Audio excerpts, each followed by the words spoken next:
Just allowing these words that you hear just to wash over you. There comes a moment in all of our development where the question changes from, how do I change myself? How do I change my life? To, why am I living inside of patterns that I'm no longer consciously choosing? Yoga psychology tells us reality is not just happening, it is being participated in. Not everything in our life is chosen consciously. Everything persists through our allowing, through what we're willing to tolerate. We are the sum of what we consume through our senses, our attention, emotion, and what we identify with. We are the sum of whatever we repeatedly tolerate. We cause that to eventually become our reality. Tonight is not about changing, improving, or even manifesting. It is about remembering. Ayurveda yoga is a remembrance. The greatest power is not what you create. It is the capacity to remember that you are the creator. And from that remembering comes a new sovereign space. What will I allow? And what will I no longer allow? Allowing this conscious choosing to exist within my reality. I'm just taking a deep breath in. And a cleansing breath out.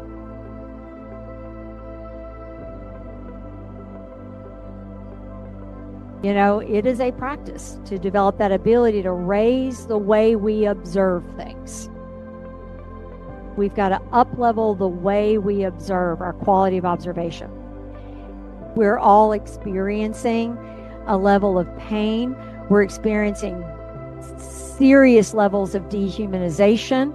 And when I say it, even if you're not listening to a thing, the energy is in the ether. I guarantee you it goes against everything you hold to be true. And it's like, what do I do? Well, we do not put our head in the sand. All darkness is an absence of light. The two go together. One is not better than the other one. They go together, just like the yin-yang symbol, where you see there's white and there's black. And then in each one, in the black one, there's a dollop of white. In the white one, there's a dollop of black. Everything is meant to come together in this very wave-like rhythm of experience, not an either or. And I want you to know, as I stand up here, I'm not saying, oh, it's so bad. Oh, it's bad. Things happen the way they need to happen. In 2026, what this cycle is calling for in us is to let go of the need to fix or change something. Let it go. Let go of the need to fix or change. What's really needed more than anything right now is for each and every human being to remember. And when I say remember, it's because it's somewhere in your psyche. You know it's somewhere. You are the creator. When I say the creator, everything. We are the creators. It's not what we create that matters. It doesn't even really matter that much right now. We're going to put that down, put it on an invisible shelf. What really matters is that each and every one of us take responsibility for the power that we have. And that begins first and foremost with just remembering, wait a minute, I'm not a victim. There's a state of consciousness. It's kind of the lower state of consciousness that many, many people operate from. And it's the victim, villain, rescuer way of relating. people, they tend to identify as a victim, and the victim will become the villain. And then the villain then wants to fight the rescuer. Then the rescuer gets to go in and rescue the victim, but even the rescuer can eventually become the villain. It's a cycle that begins to happen because the moment we start villainizing anyone or anything, guess what happens to us? When I start hating on someone, who's now become the villain? When I feel I need to punish, who's become the villain then?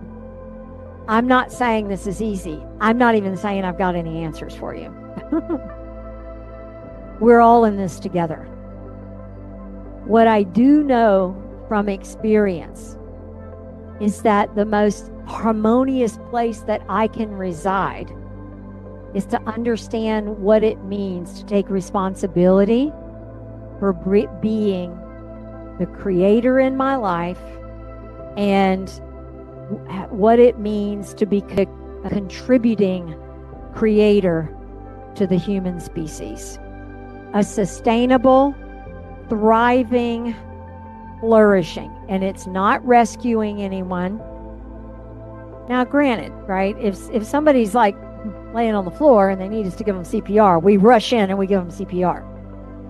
But in most cases, for most of us in our homes, and where we are in our homes, we're experiencing a lot of things from afar, which almost makes it even tougher sometimes. But we're witnessing dehumanization. We're witnessing separation. We're witnessing, and I'm not talking about any one specific thing. This is not in any way political. This is just the energy that we are experiencing in our world. It started when we started separating from each other. It's like, well, if somebody's got you on the phone and you're on the other end of the phone and you're like, my internet's not working and I can't get my internet working. And they're more or less like, I don't know, not my problem, not my house, not my problem. I don't know. They're responsible for it. That's dehumanizing. That's what I'm talking about. That's where it begins. As Panaji, my Param Guru, has said, when we can really understand and hold another person's pain and what other people desire in their life as important as our own pain and our own desires, truly, without rescuing, without villainizing, without victim, but to truly be able to have that be our first response, our go-to response, that's where we want to be. We want that to be our go-to response. Somebody tells us, hey, I just won a trip to Greece and $1 million to go along with it. What's the first thing most people think? What about me? Why didn't that happen to me? What's going on with me? Can you really 100% feel so much true joy from the bottom of your being like it's you that won it? This is important. It's what empathy is. Empathy isn't just, oh, I feel so sad because they're sad. Empathy is I can feel into, without stepping into another's hoop, without invading another's willpower, psychologically or physically, I can feel into their joy and I can be in joy with them. If I can feel their pain or their sadness, I can be in that. That's the whole science of Rasa Yoga. Term Rasa, it's like a triangle. It's cultivated emotion.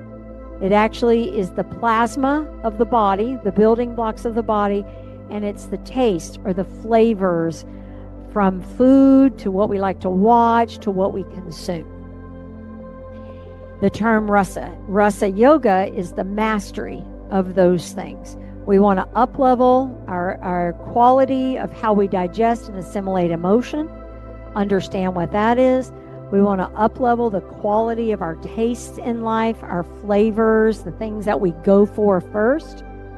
then it will manifest into healthy plasma, or a certain level of plasma that's the building blocks of the body. And it also refers to plasma in a quantum way as well. The phrase Rasa Yoga is very much quantum physics. And many of the greatest quantum physicists that ever lived studied all of the different things that I get the privilege to teach here. Our main intention in this cycle of 2026, what I'd like to invite everyone to carry is, what would it really look like to accept everything that I've created? I mean, really accept it. Not resist it, not deny it, not pretend like it's not there, not go on the addictive pleasure search to try and feel better or to try and avoid pain. What would it mean to be able to just go, all right, let me make a list. And then with mercy, being able to see that and go, wow, look what I created. To be able to see that with a level of responsibility, and then have a list of things that you've created in your life that are something that you enjoy. Because everybody in here, you've all created things, you've all done things, you've all accomplished things. And then as soon as you accomplish them, you do what? Next. Yeah, that was okay, but not good enough. Next. That was okay, but not good enough. Next. That's a very positive thing. There's nothing at all wrong with that, but everything positive also has a negative charge to it. Everything light has a shadow side to it. And the shadow side on that is that when we start achieving or accomplishing to try and feel better, to try and make life better, to try and, when really it's all right here in it all begins here at home with who you are. It begins with the ability to be able to recognize patterns. And to recognize patterns in our lives, we have to be able to observe. We have to be able to regulate our nervous system. We have to be able to deal with all the freaking insanity that's out there in the world. We're going to have to be able to learn to observe and take a beat, get really centered. I'm not talking about bypassing or denying, but beginning to see our patterns of reaction. Because this is really very much about react. Do I react to things or do I create? Am I a reactor or a creator?